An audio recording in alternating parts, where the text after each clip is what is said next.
taalada daljirka Dahsoon waxaa lagu xusuusanayaa dadkii Soomaaliyeed ee u soo halgamay xurriyadda dalkeena.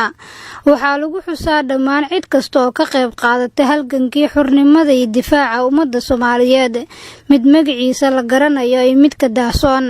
degmada Boondheer ee gobolka Banaadir ayaa taalada daljirka Dahsoon ku taala waxaana ka dhacay soo baxyada nabadeed iyo kuwa xurnimada loogu dabaaldegayo iyadoona madaxda qaranka ee halkaas dhigaan ubax lagu xasuusto.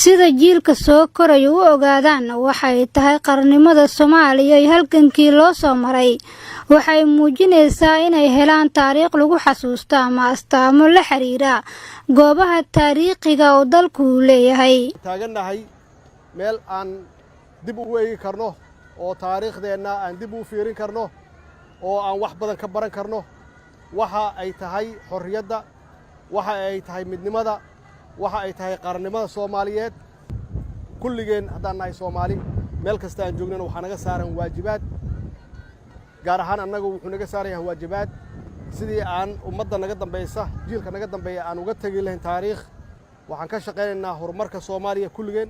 haddaba taalada daljirka Dahsoon waxay ka mid ahaan jirtay meelaha ugu qurxoon ee loo soo dalxiisi jiray xilliyada barasamaadkii caasimadda mar kale ayay noqotay meelaha soo celisa xasuustii iyo wanaaggii ay lahaan jirtay.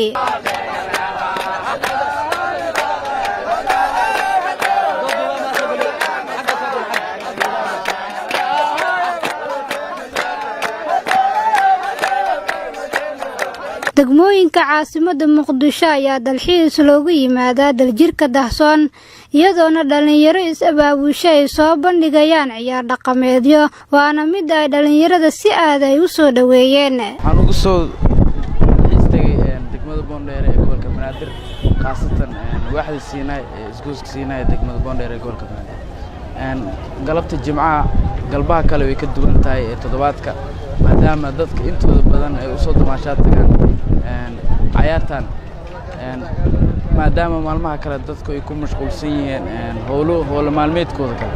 meeshaan waxaa loo imaadaa maalmaha kale Jimcada waa la soo dalxiis tagaa dalxiisku waa meel fara badan oo dalxiis ay leedahay.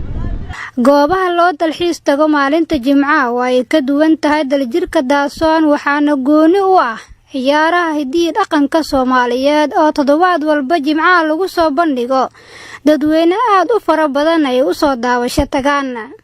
Liqaa Karjiino warbaahinta qaranka Soomaaliyeed Muqdisho.